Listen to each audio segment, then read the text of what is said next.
Hammaga salom. JavaScriptdagi darslarimizni davom ettiramiz. Bugun sizlar bilan biz qiziqarli mavzu, ya'ni use strict degan narsani o'rganamiz JavaScriptda. Buni o'rganishdan oldin kelinglar bitta misol tuzaylik. Const misol uchun bizda has passport degan bitta o'zgaruvchi bo'lsin va uning boshlang'ich qiymati rost bo'lsin, ya'ni true. Va const can enter ichki kira oladimi degan ma'noda can enter degan bitta o'zgaruvchimiz bo'lsin. Bu false bo'lsin boshida.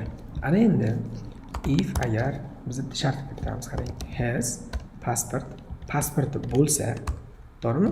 Pasporti true bo'lsa deyishimiz shart emas. Chunki qarang, pasport hozir true mana bu yerga keladi. True tengmi truega deydi. Ha deymiz. O'sha halikning o'zi ham bu true.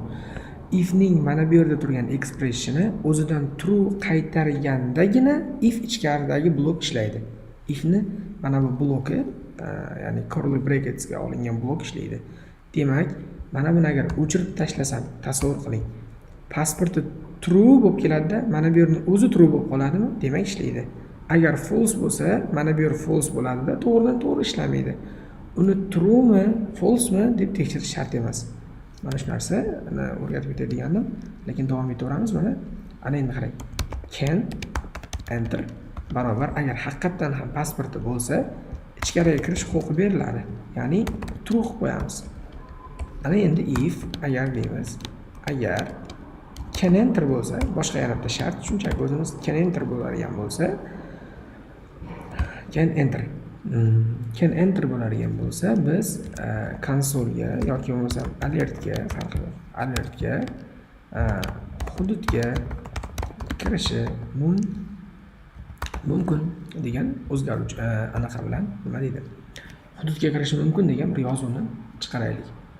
Bo'ldi, shu bilan tugadi. Ana endi ishlatib ko'ramiz, qarang. Dasturni saqlanib qilaman, butonga bosaman va reloadga bosyapman. Hech narsa chiqmayapti. Kodni tahlil qilib ko'raman. Has passport degan o'zgaruvchim bor va u true ga teng. Demak, if degan shart ishlashi kerak, chunki mana bu yer true. Bu true bo'lgan degani if ishlaydi degani, if ishlaydi degani can enter degan o'zgaruvchi true ga teng bo'lib qoladi degani. Endi buning true bo'lib qoldi, bu true bo'lib qoldi degani, mana bu shart ham ishlaydi degani. Chunki can enter true bo'lsa, bu if ham ishlaydi. Endi alertga hududga kirish mumkin deb chiqarish kerak. Lekin nimagadir reload qilganimda unaqa chiqarmayapti. Keyin inspect kodni ko'ramiz. Konsolni ochamiz. Konsol ham mana ko'rib turganimizdek top-toza.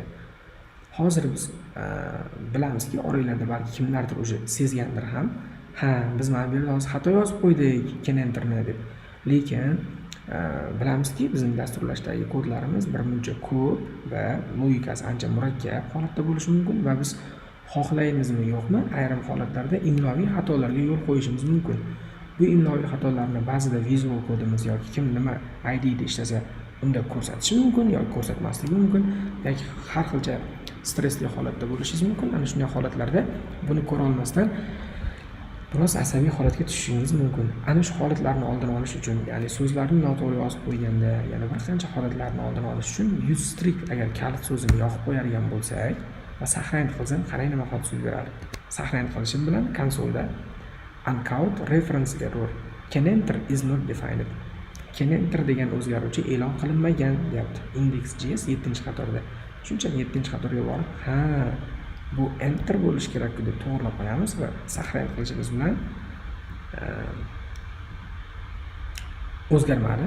Sababi men can enterni const qilib qo'ygan ekanman. Const albatta o'zgarmaslar uchun e'lon qilinadi.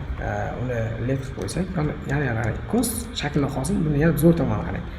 Saqlanib qilsak, mana bu yerda xatomizni ham mana aytyapti. Uncaught type error. Boya reference error edi. Assignment to constant variable. Constant variable ga boshqa narsani assign qilmoqchisan. Demak, buni assign qila olmaysan deyapti.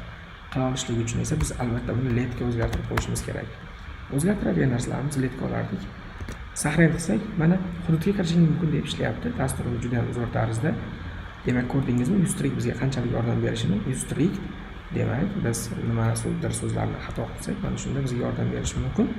Ikkinchi holat mayli yanada tushunarliroq bo'lishi uchun keling use strict holatini o'chirib turamiz va const misol uchun interface degan o'zgaruvchi ochaman va u interface o'zgaruvchisiga string bilan tinchmisizlar deb bitta string ma'lumotini solib qo'yaman va konsolga interface so'zini chiqaradigan bo'lsak, mana hech qanaqa problemasiz tinchmisizlar chiqarilyapti. Lekin bir narsani yodda tutishimiz kerakki, bundan oldingi video darslarni ko'rgan bo'lsangiz, JavaScriptda o'zgarishlarni e'lon qilish qoidalari degan mavzuda men aytib o'tgandimki, uning eng oxirgi qoidasi o'zgarishlarni e'lon qilishda JavaScriptning o'zini rezervga olingan, ya'ni o'zining kalit so'zlaridan foydalanishimiz mumkin emas deb. Bizda interface degan so'z bu rezervga olingan so'z hisoblanadi. Ya'ni JavaScript buni o'zi olib bo'lgan. Bunaqa nom ostida o'zgaruvchi hosil qilishimiz mumkin emas. Agar useString yoqmaydigan bo'lsak, mana bu ishlab ketib qoladi. Bu esa keyinchalik bizda muammoga duch kelishimiz mumkin. O'shaning uchun useString agar yoqib qo'yib, ana endi saqlanib qiladigan bo'lsak, bizda birdaniga qizil xatoni ko'ramiz. Uncount syntaxis error, unexpected string mode, reserved word. Rezervga olingan string moddagi kutilgan shunaqa narsalar deb aytyapti. Demak, index.js 13-qator, mana 13-qatorda. Demak, biz uni interface yoki birga qanaqadir shaklni o'zgartirib qo'yishimiz kerak. Interface birga misol uchun yoki umuman boshqa nom yoki nomni ozginagina o'zgartirib qo'yishimiz kerak bir deb. Endi saqlayib qilsam, mana hech qanaqa muammosiz ishlayapti. Demak, useStringning ikkinchi holati bu kalit so'zlardan ham agar rezervga JavaScriptning o'zining rezervga olingan kalit so'zlarni ham ishlatib ketishimizni oldini olib yo'l qo'ymay, qisqasi bizga yordam sifatida aytib turadi. Hey, bundan foydalanma. Hey, bunaqa qilma. Hey, mana bu yerda xato ishlatyapsan. Hey, mana bu yerda xato so'z shunaqa yordam berib turadi. Demak, bundan keyingi hamma kodlarimizda eng tepaga JavaScript faylimizga useString degan mana shu ham kutubxona deb o'ylaymiz.